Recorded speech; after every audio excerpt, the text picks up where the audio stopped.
하나님이 디자인하시는 교회는요, 두 날개로 날아오르는 건강한 교회입니다. 사도행전 2장 42절에서 47절에 등장하는 초대교회의 모습이 바로 건강하고 아름다운 교회입니다. 여러분, 바보새라고 불리우는 알바트로스라는 새 이름을 들어본 적이 있습니까? 날개를 펴면 길이가 무려 3m가 넘습니다. 물갈퀴 때문에 걷거나 뛰는 모습이 얼마나 우스꽝스러운지 이 알바트로스는 아이들이 돌을 던져도 쉽게 날지 못하고 뒤뚱거리면서 도망가는 새가 바로 바보새 알바트로스입니다. 그러나 폭풍이 몰아오는 날 모든 생명이 숨는 그때 바보새는 숨지 않고 날개를 꿈틀거립니다. 바람이 거세질수록 절벽에 올라섭니다. 그리고 바람에 몸을 맡기며 바보새는 절벽에서 뛰어내려 멋진 활공을 시작합니다. 세상에서 가장 멀리, 가장 높이 날아오르는 이 알바트로스는요, 6일 동안 한 번의 날갯짓 없이 먼 거리를 날아갑니다. 그 원동력은 자신의 힘이 아닌 바람의 힘으로 날아가기 때문에 가능합니다. 이런 바보새의 모습이 하나님께 모든 것을 맡기고 살아가는 우리 그리스도인들의 모습이 아닐까요? 절대절명, 삶의 위기 가운데 주님을 전적으로 의지하시고 믿음의 날개를 펴시는 성도님들이 되시기를 간절히 원합니다. 그리고 높이 날아오르시기를 간절히 축원합니다.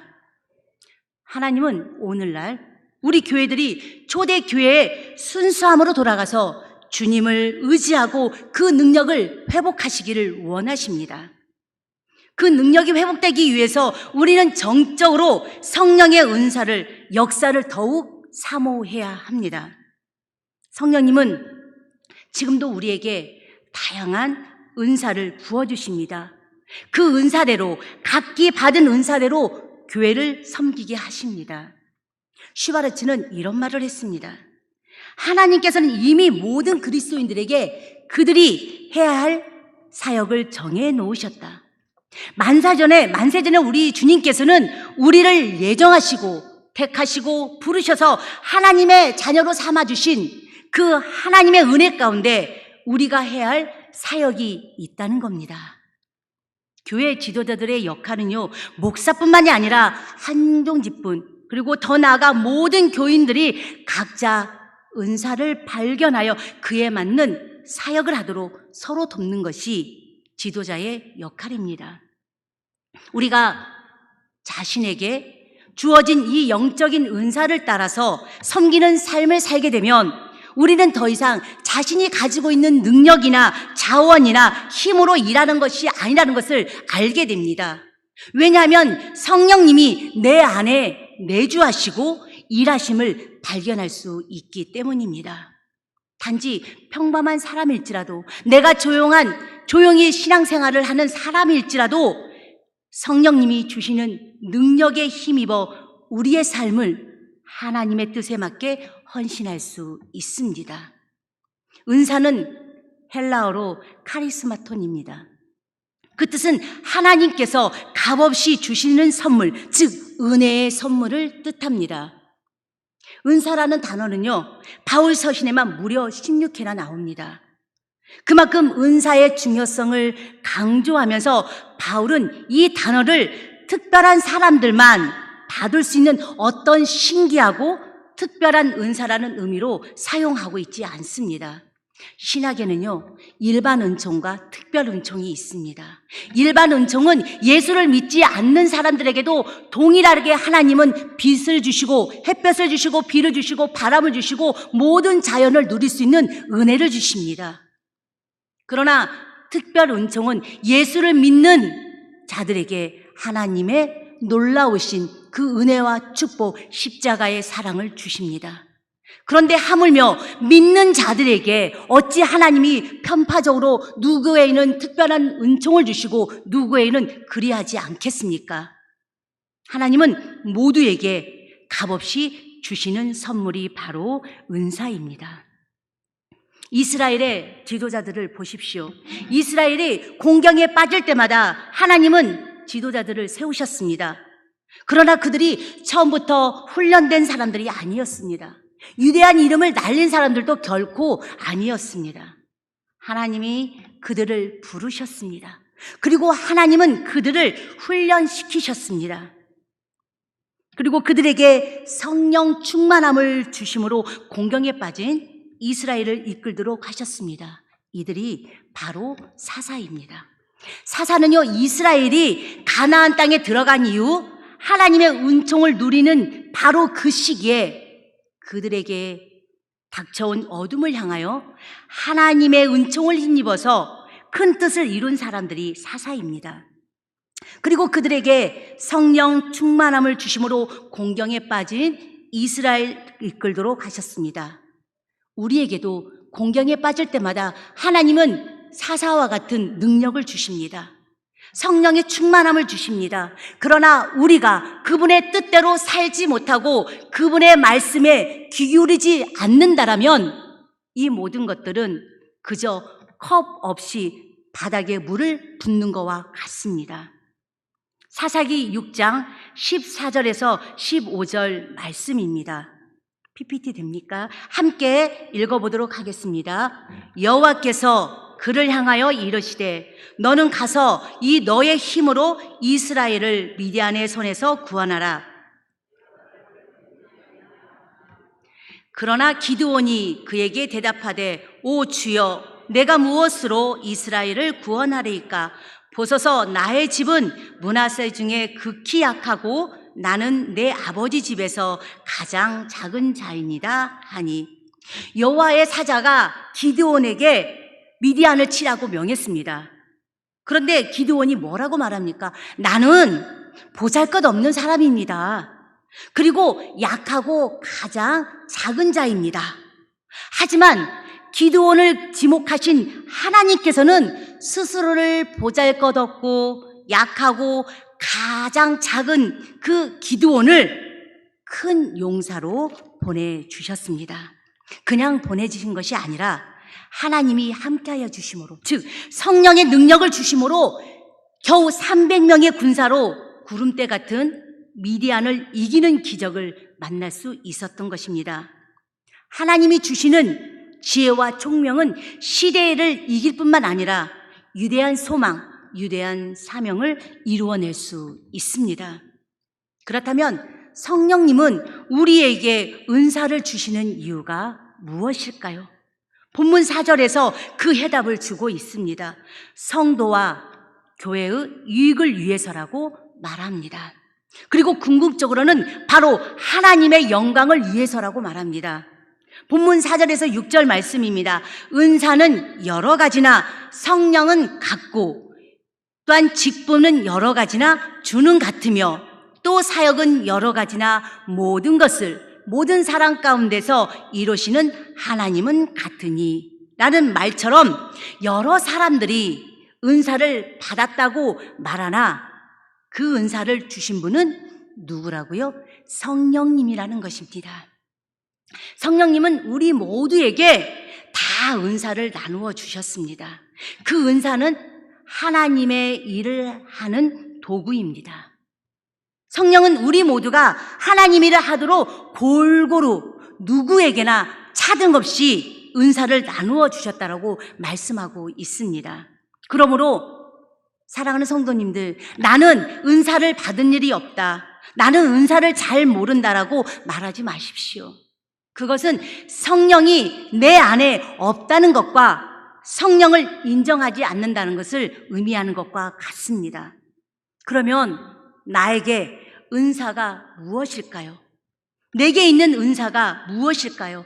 간단하고 쉽게 말한다면요, 첫째, 특별히 주님의 일을 하고 싶은 것이 있다면 그것이 바로 은사입니다. 다시 말하면요, 자꾸 내 눈에 뜨는 것이 있다면 그것이 은사라는 것입니다. 잘 생각해 보십시오. 분명히 성도님들 눈에도 띄는 것이 있습니다. 다른 사람들 눈에는 안 보이는데 왜 자꾸 내 눈에는 보이는 것이 있을까요? 은사이기 때문입니다. 아픈 사람들이 자꾸 내 눈에 보입니다.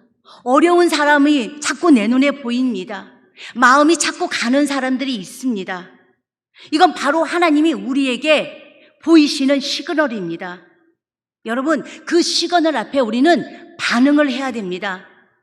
무딘 자가 아니라, 무지해서 망한 자들이 아니라 하나님 앞에 우리는 날마다 안테나가 서 있어야만이 하나님이 우리에게 무슨 말씀을 주시는지 그 말씀을 내가 아멘으로 받아서 내 마음판에 차곡차곡 쟁여놓지 않겠습니까? 그 저장했던 그 하나님의 알곡 같은 것들을 어디에 사용합니까? 내 눈에 보여지는 곳에 하나하나 사용되어지는 것이 바로 은사라는 것입니다. 그런데요, 알면서도 이를 행하지 않는다라면 어떻게 될까요? 그 귀한 은사가 소멸되고 맙니다. 둘째, 좋아하는 것이 있다면 그게 은사입니다. 찬양을 좋아하십니까? 찬양하십시오. 놀라운 일이 생긴다라고 하지 않습니까? 기도하는 것을 좋아하세요? 기도하십시오. 기도 외에는 이런 이유가 나지 않는다라고 말하고 있습니다. 한 영혼을 사랑하십니까? 전하세요. 듣든지 아니 듣든지 전하십시오.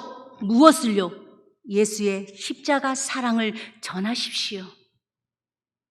내가 우선이 아니라 주님이 먼저 우선이 되는 우리의 마음가짐이 있을 때 우리는 그 은사를 충분히 100% 소화해낼 수 있습니다.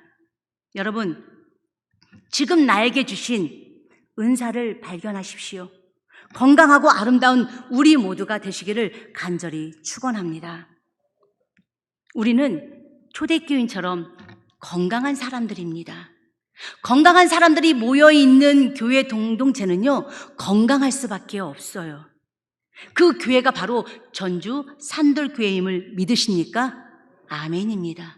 전주 산돌교회는 건강한 교회입니다. 왜요? 내 눈에 보이는 대로 그 하나님이 주신 그 소중한 은사들을 지금 열심히 각자의 자리에서 행하고 있기 때문에 우리는 건강한 교회입니다. 우리만 건강해서 되겠습니까? 이 건강함을 예수를 모르는 자들에게, 세상에 있는 사람들에게 전해야 되지 않겠습니까? 전주 산돌교회 안에는요, 다양한 은사와 직분이 있습니다. 장로님들도 계시고요, 권사님, 지사님들, 그리고 성도님들, 우리 모두 성령의 은사를 통해 일하게 하십니다. 내 힘으로, 내 자원이 아니라 성령님이 우리를 적재적소 필요한 것에 보내셔서 일하게 하십니다. 이런 일이 있지 않습니까? 내가 왜 이곳에 왔을까? 내가 오늘 왜 이 사람을 만나게 됐을까? 오늘 약속을 했는데 왜 이 약속이 캔슬이 났을까? 캐션 마크를 달 때가 얼마나 많이 있습니까? 그러나 어느 정도의 시일이 지나면 아하, 하나님의 뜻이었다는 것을 우리는 알 때가 얼마나 많이 있습니까? 우리는 내 자신의 자원대로 움직이는 것이 아니라 성령님이 주시는 그 능력을 통해서 일하는 것입니다. 그리고 하나의 통일성을 이루어서 서로의 유익을 위해서 섬기는 교회, 건강하고 아름다운 공동체가 바로 전주 산돌교회입니다. 그 공동체 안에서 몸이 불편하신 성도님들은 기도로 섬기시면 되고, 또는 시간의 섬김으로 봉사의 다양한 분야에서 서로 협력함으로 우리 산돌교회는 지금도 건강하게 세워져 가고 있습니다. ING입니다. 이처럼 바울은요, 하나님께서 각 사람에게 성령의 은사를 주신 목적은 바로 개인과 교회의 유익하기 위함임을 밝혀주면서 성도가 하나님께 받은 은사와 직분을 무엇을 위하여 어떻게 사용하여 줄지를 가르쳐주고 있습니다. 반면에 절제 없는 은사 속에서는 무질서의 위험이 따를 수 있다라고 경고의 말을 해줍니다.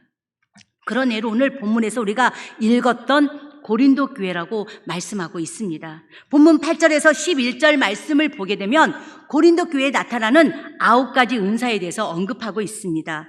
은사는 사람의 생각과 생김이 서로 다르듯이 성령의 은사도 지혜의 말씀, 지식의 말씀, 그리고 믿음, 병고침의 은사, 능력 행함, 애언, 영분별, 방언, 통변 등 다양합니다. 이렇게 은사를 얻은 자와 그렇지 못한 자들 사이에 다툼이 있었습니다. 은사를 체험한 사람들이 갖추어야 할 무엇입니까? 바로 겸손한 자세인데 하나님의 영광을 위해서 사용하지 못하고 교만함에 빠지게 됩니다. 마냥 자기가 잘난 것처럼 하나님이 특별하게 자기에게만 준 것처럼 착각하며 교만함에 빠지게 된 것이 바로 잘못 구한 것, 자기들의 욕구대로 은사를 구하고 사용했던 것을 볼 수 있습니다. 결국 이런 문제로 교회는 커다란 혼란에 쌓이게 되면서 무질서라는 문제에 부딪히게 됩니다. 하나님이 주신 은사를 잘 사용해야 되는데 그렇지 못하고 교회의 질서를 무너뜨리는 데 사용합니다. 그래서 바울은 성령의 은사는 조건 없이 주어지지만 우리의 요구대로 주어지는 것이 아니라고 올바른 답을 제시해주고 있습니다. 그렇기 때문에 성령의 은사는 나의 잘남이 아니라 오직 그분의 뜻대로 주어지는 것입니다. 비단 본문에서 말하고 있는 고린도 교회뿐만이 아니라 오늘날 우리에게도 말씀하고 있음을 기억해야 합니다. 그렇습니다. 기독교가 한국에 뿌리를 내리고 뜨거웠던 시대가 70년대에서 80년대 초였습니다. 당시 은사를 사모하는 사람들이 굉장히 많았습니다. 그래서 너도 나도 은사를 받고 싶어서 집회가 열리는 기도원에 가서 기도하며 간절히 사모했던 시대가 있지 않았습니까? 그런데요, 지금은 은사를 갈망하는 시대를 넘어서 메타버스라는 가상현실이라는 상상을 초월하는 이 시대 가운데 결코 잊어버려서는 안 되는 것이 있습니다. 그것은 바로 신앙의 본질이 되는 하나님의 말씀입니다. 우리의 지식이 앞서는 것이 아니라 아무리 시대가 우리가 상상할 수 없는 시대가 우리 앞에 왔다 할지라도 본질이 되는 하나님의 말씀 가운데 우리는 바로 서야 합니다. 이 말씀 앞에 우리는 삶으로 보여지는 행함이 있어야 합니다. 그 행함이 로마서 12장 6절에서 8절까지 여러 가지 은사로 소개하고 있습니다. 섬기는 일, 가르치는 일, 구제하고 긍휼을 베푸는 일이라고 소개하고 있습니다. 그래서 야고보에서는 행함이 없는 믿음은 어떤 믿음이라고 말하고 있습니까? 죽은 믿음이라고 말하고 있습니다. 하나님께서는요, 우리가 지식을 많이 갖고 있고 하나님을 많이 아는 것으로 끝나는 것을 기뻐하지 않고 원하지 않습니다. 아는 만큼 내 자신을 겸손하게 내려놓고 비움으로 섬길 수 있는 행함이 있는 삶을 주님께서 기뻐하시는 것입니다. 섬기십시오. 그리고 또한 가르치십시오. 그리고 구제하고 긍휼의 마음을 갖기를 두려워하지 마시고 내가 먼저 앞설 수 있는 자가 되기를 간절히 축원합니다. 이외에도 성도들 각자가 받은 은사는 얼마든지 있습니다. 여기서 강조되는 것은 은사가 여러 종류이나 각자 갖고 있는 은사는 여러 가지입니다. 생각해 보십시오. 하나님이 지금 나에게 어떤 은사를 주셨는지, 하나님께서는 나에게 상대를, 아픈 자들을 다독일 수 있는 따뜻한 마음을 주셨는지, 아니면 누군가를 바라보면 왜 이리도 예쁜 모습만 보이는지, 칭찬하지 않고는 견딜 수 없는 마음을 주셨는지, 굳은 일을 찾아서 할 수 있는 그러한 마음을 주셨는지 하나님께서는 각자에게 분명히 허락해 주셨습니다. 단지 우리가 둔하여서 아니 하나님 잘 못하겠습니다 라고 생각하면서 우리는 그 모든 것을 받기를 더디할 때가 있어서 깨닫지 못할 것입니다. 여러분, 우리는 어떤 은사이든 또한 다른 은사보다 더 귀하고 어떤 은사보다 더 낮은 은사라는 것은 없습니다. 누군가는 정말 병 고치는 은사가 있다 할지라도, 누군가는 정말 기도에 문제를 놓고 기도할 때 바로 응답이 되어지는 그런 은사가 있다 할지라도 하나님께서 보시는 그 은사는 똑같다라는 것입니다. 높고 낮음도 귀함도 천함도 없이 하나님 안에서는 모두가 귀하고 소중한 은사입니다. 그런데 우리는 종종 남과 비교할 때가 얼마나 많이 있습니까? 하나님이 나에게 주신 그 은사를 소중하게 간직하고 생각하기보다는 저 사람이 가진 은사가 더 멋져 보이고 저 사람이 가진 은사가 더 좋아 보이고 더 크게 느껴질 때가 얼마나 많이 있습니까? 저 사람은 기도도 정말 잘하는데 나는 기도도 할 수 없어요. 하나님, 저분은 정말 찬양도 잘하는데 나는 찬양도 못합니다. 하나님께서 정말 찬양을 잘하는 사람의 그 찬양을 듣기 원하실까요? 물론 못하는 것보다는 잘하는 게 낫겠죠. 그러나 하나님께서는 그 찬양이 무엇입니까? 바로 내 입을 통해서 하나님 앞에 신앙 고백이 찬양이 아닙니까? 내 마음 가운데서 그 우러나오는 고백이 바로 찬양이 될 때 잘하든 못하든 하나님이 기뻐 받으신다는 것입니다. 그러므로 내가 가지고 있는 은사 소홀하게 생각하지 마십시오. 내가 가지고 있는 내 은사를 먼저 사랑할 수 있어야만이 남이 가진 은사를 사랑할 수 있고 존중할 수 있습니다. 그리고 비교하지 않습니다. 본문에서 11절 이하의 말씀 계속 보게 되면요, 우리는 그리스도의 몸이라고 말하고 있습니다. 몸의 머리는 예수님이십니다. 몸에는 여러 지체가 있지 않습니까?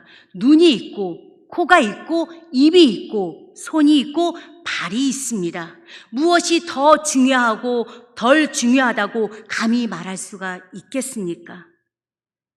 예를 들어서 내 발이 왜 나는 가장 더러운 곳을 밟으면서 있어야 하냐라고 만약에 불평불만하여서 눈이 있는 자리에 발이 왔다라고 생각해 보십시오. 다 같이 망하는 것입니다. 그래서 우리 몸의 일부분이라도 각각의 기능과 역할이 있듯이 다 손도 될 수도 없고 다 코일 수도 없습니다. 교회가 그리스도의 몸이라고 할 때 저와 여러분은 그 몸 안에 있는 그리스도 안에 있는 교회 안에 있는 지체들입니다. 그렇기 때문에 하나님께서 우리에게 어떤 사명이든 어떤 은사든 주실 때 우리는 그 일을 위해서 아멘하며 함께 서로 협력해야 합니다. 바로 순종하며 협력해야 합니다. 눈만 가지고 할 수 없고 손만 가지고 할 수 없습니다. 그러므로 우리는 나에게 주신 은사를 소중하게 생각하고 또한 내 옆에 있는 사람의 은사를 존중해야 합니다. 이 시간에 우리 옆을 보면서 존중합니다. 서로 인사 한번 나눠보시겠습니다. 자, 말을 하실 때 그냥 무표정한 것은 그냥 입만 존중하는 것입니다. 우리가 마스크를 써서 입꼬리가 보이지 않지만 입꼬리를 올려가면서 존중합니다라고 다시 한번 인사해 보겠습니다. 내가 다른 사람을 존중할 때 그 누군가는 나를 존중해 줍니다. 그러므로 우리는 존중할 수 있는 사람들이 되어야 합니다. 그리할 때 교회가 효과적으로 기능을 발휘하게 되면서 건강한 모습으로 성장하게 됩니다. 이것이 바로 나를 위하고 교회를 위하며 하나님의 영광을 위하는 일이 아니겠습니까? 하나님이 기뻐하는 일이 아니겠습니까? 하나님이 우리에게 주시는 은사가 아니겠습니까? 그 은사를 충분히 해낼 수 있기 때문에 주님께서는 사람을 가려가면서 주시는 것이 아니라 모두에게 동일하게 그 은사를 주셨습니다. 나는 부족하다 생각하는 그 예쁜 마음 가운데도 주님은 은사를 주셨습니다. 나는 보잘것없습니다. 나는 가진 것이 없고 가장 작은 자입니다라고 하는 그 사람에게도 주님께서는 가장 귀하고 가장 소중한 아무도 갖지 못하는 그 은사를 주셨습니다. 그 은사를 소멸하지 마십시오. 뺏기지 않기 위해서 더 열심히 성장하는 우리가 되었으면 좋겠습니다. 오늘 우리는 본문을 통해서 은사란 성령께서 나를 통해 일하시는 것이며 우리를 통해서 일하시는 것을 알게 되었습니다. 오직 그분의 뜻대로 우리 모두는 한 사람도 빠짐없이 성령의 은사를 받았습니다. 하나님의 일을 하도록 하나님께서 주신 그 능력을 따라 내게 주신 은사가 무엇이든지 이 시간 깨닫기를 원합니다. 그리고 그 깨달음 속에서 서로 우리가 존중하고 협력하여 하나님을 섬기고 사람을 섬기며 개인과 교회를 위해 유익을 구하는 저와 여러분들이 되시기를 간절히 축원합니다.